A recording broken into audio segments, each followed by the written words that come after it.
Good evening, professional fantasy football league players, and welcome to Next Day Air.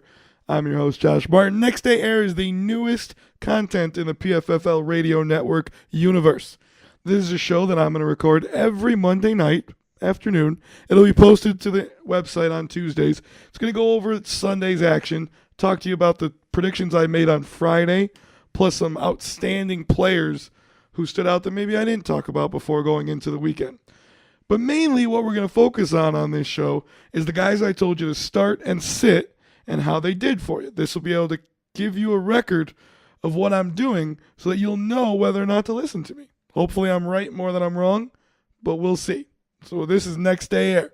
Remember, you can follow me on Twitter at JoshMartin33 so you can tweet anything you want to hear on this show, specifically on Sunday. Send me a tweet and I'll put it on this show. I'll read them live on the air. I'll read your tweets.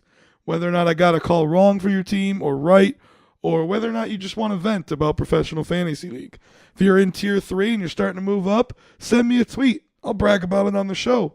Tier 1, you think you got a shot at winning the gold? I'll brag about it.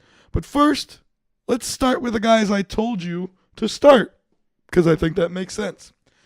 At the top of last week's Stardom Situm show, I talked about Aaron Rodgers and how owners of him should not panic. Looks like that was correct. He faced 3 tough defenses the first 3 weeks: San Francisco, Chicago, and Seattle. He had a great matchup this week, and he was back to regular form. Threw for over 300 yards and 4 touchdowns. Got you 28 points if you stuck with him. And I'm not saying you didn't. I'm sure everyone out there who owns Aaron Rodgers started him, as you should have. I'm just saying, stick with him. Pay attention to the matchups. Understand patience versus panic. With a guy like Rodgers, it's patience. Paid off for you. Next guy who I didn't get a chance to talk about because he played on Thursday night, but I had him at number 6 in my quarterback rankings, is a guy I'm coming around on, unfortunately. I'm not happy about it, but he's not leaving me much choice, and that's Joe Flacco. He got 23 points against the Browns last Thursday. He is becoming a very good matchup-based starter. What I mean by that is when he plays a team like Cleveland, which he plays twice a year, you're going to start him. You want to have him in your lineup. When he plays a team like Pittsburgh or New England, where he did okay against New England, he did pretty good, but when he plays the tougher defenses against the quarterbacks, that's when you want to sit him. Let me pull up my defensive rankings, which is the latest thing. I'm going to get these posted on the website as soon as I can as well. Every week I go through and I try and figure out who is giving up the most and least points. So with Flacco, if he plays a team like Houston, Arizona, Dallas, Seattle, Chicago, that's when you bench him. When he plays Tennessee, Kansas City, Cleveland, Cincinnati, you start him. He's becoming a very good matchup-based quarterback. And eventually he might turn into just a great quarterback. Not quite yet in my book, but we'll see. Marshawn Lynch, running back for the Seattle Seahawks. I had him ranked 3rd this week. I love the matchup against St. Louis, and I was right. He got 20 points for you if you started him. St. Louis gives up an average of 4.3 yards per carry to running backs, and the Seahawks love to run the ball. This wasn't a hard call. It was the Rams, Seahawks. They love to run the ball. Lynch got the carries. He did the most with it. At tight end, guy I told you to start, Owen Daniels. He had 13 points. He was playing, I told you Friday. Let me grab my rankings here. Excuse me. Should be more prepared than this. But, it's radio. That's what happens. When I was looking at the tight end rankings, Owen Daniels, there it is. Owen Daniels, I am ranked 8. He was playing Tennessee, who was the worst against tight ends. And they lived up to their reputation. They gave up 13 points to Owen Daniels. He's a matchup-based starter, much like Joe Flacco. He's never going to be in my top 10 in tight ends unless he plays a team like Tennessee. But when he does, you can look for him. That's why a guy like Andre Johnson had a bad game. Tennessee does okay against wide receivers. Not great, but okay. Matt Schaub did a great job of exposing the matchup for Owen Daniels.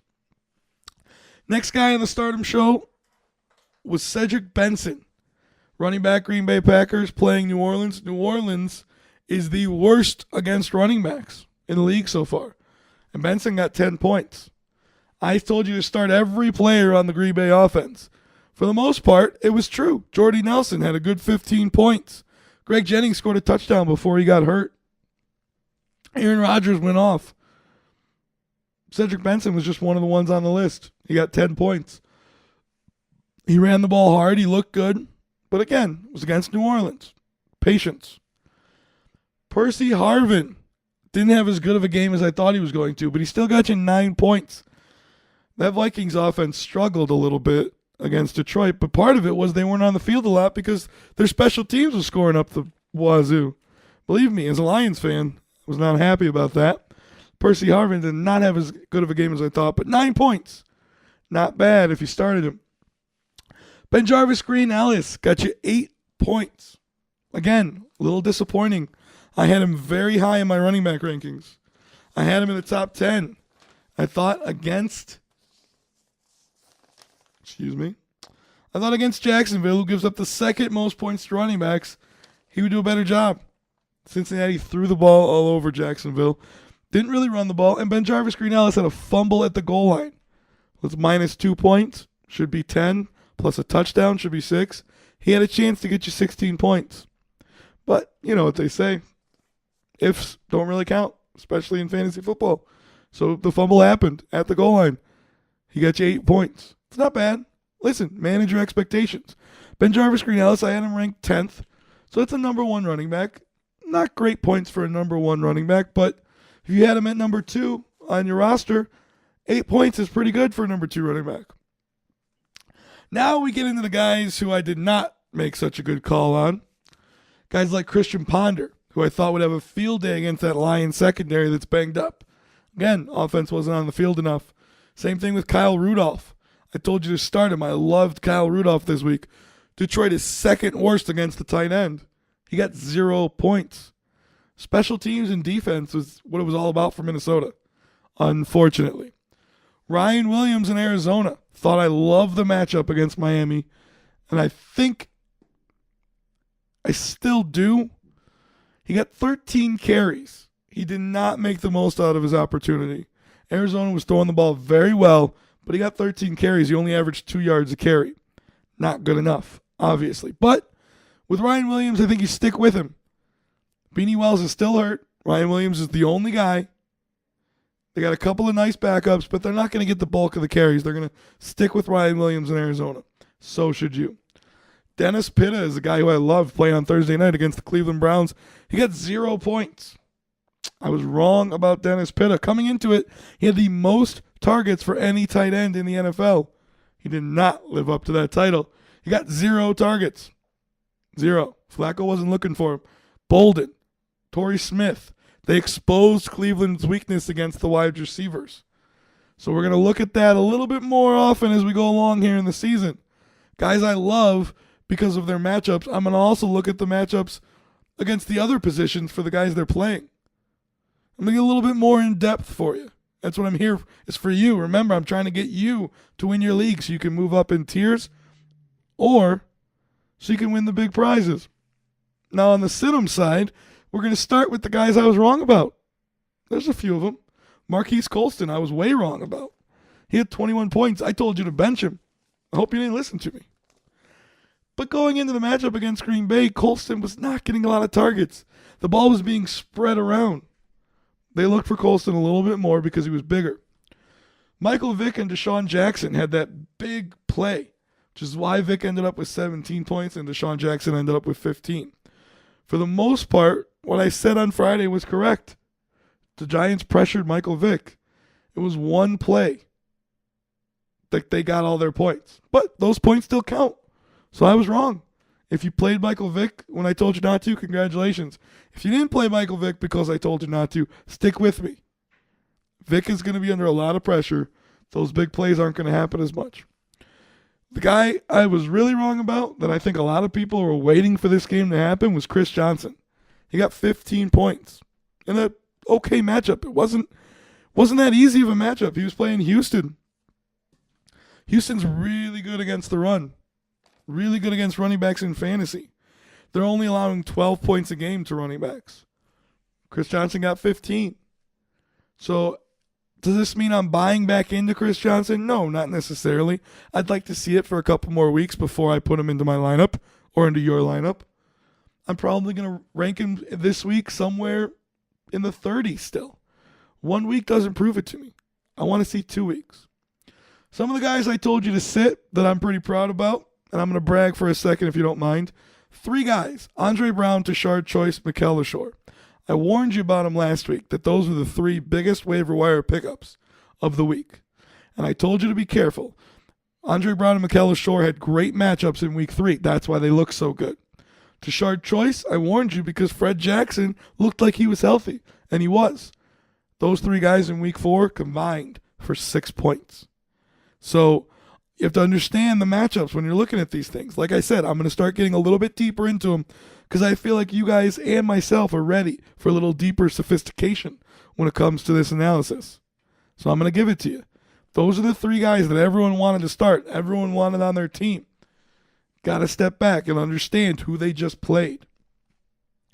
Jermaine Gresham, I told you to sit him. I didn't like the matchup against Jacksonville. Jacksonville does surprisingly well against tight ends. He only got 4 points.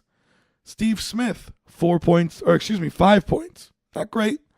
I told you to sit him because Atlanta does really well against the pass. Cam Newton had a better day than I thought he was going to, but Steve Smith was not targeted. They do great job of shutting down the wide receivers on the outside with their cornerbacks.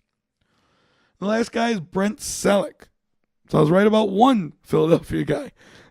Not all the whole offense, but Macklin also only got 0. But I was worried about Selleck in the middle of the field against those Giants linebackers. I was worried about the pressure Michael Vick was going to have because of the Giants line. So those are the guys I told you to start and sit, the points they got. I hope you still listen to me. I hope you understand where I'm coming from, what I'm looking at. We're going to do this, like I said, every week. This is a brand new show for PFFL Radio Network. I'm going to go over the reasoning, a little bit of expanded role for stardom and sit-em, basically. I'm also going to look at some key performers from last week. So let's start with running back. A key performer was D'Angelo Williams. Keep your eye on him. I had him ranked 25th because of his matchup against Atlanta. He ended up with 10 points. Michael Turner, I had him at 20th. He had 22 points. Those guys are going to continue to move up. Interesting note at tight end, Martellus Bennett at 0 points. For the first time, that was a bad game, but I think he'll still get the targets. Another guy that's interesting is Joel Dreesen in Denver. If Jacob Tamme is still a little bit on the mend, Joel Dreesen got 7 points.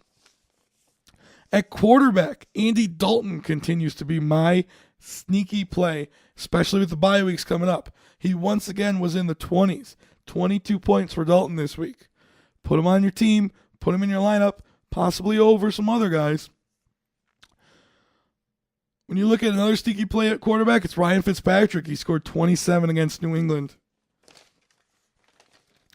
At wide receiver, something that I'm watching that's becoming very interesting is Calvin Johnson in Detroit. He's not getting a lot of targets.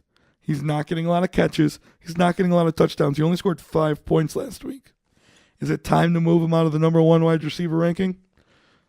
They got a bye week, so he won't be there this week. But going into the week after, we'll see. It's just something I'm keeping an eye on. Another situation I'm keeping my eye on is Demaryius Thomas and Wes Welker. Wes Welker, I had him at 13. Thomas, I had him at 14. Welker looks like he's getting more production because Aaron Hernandez is injured. He's getting more snaps, and that's equaling more production. And as far as Demaryius Thomas goes, he's still looking like the number 1 guy. He scored 9 points. Fumbled out of nowhere while running the ball into the end zone. Otherwise, he would have had 15 points. Excuse me. My math was a little off there. So keep an eye on Demaryius Thomas. He's still a number 2 in fantasy and moving his way up to a number 1. And remember, my out-of-the-pocket guy in last week's waiver show was Jeremy Carley. Told you to pick him up. Don't start him in week 4, but start him going forward. I think Sanchez likes him a lot. So that's Next Day Air. Like I said, this is a brand new show for PFFL Radio Network. We'll do it every week at this time. Go over all the guys who I told you to start and sit, plus a couple of key performers and the points that they got you over the week. Make a couple of predictions for the week coming up, but not a lot. Remember, you can follow me on Twitter at Josh Marton33. Like I said, if you send me your tweets over the weekend, I will read them live on this show. I'll give you credit. Send them smack talks, whatever you want. Listen to all the great PFFL Radio Network content we have here. Waiver Wire Show with me is coming up on Tuesday and Wednesday. Stardom Cinema is on Friday. PFFL Live is on Thursday, plus PFFL Live Breaking News is on Saturday. I'm your host, Josh Marton. Keep smiling, keep listening, and always look both ways.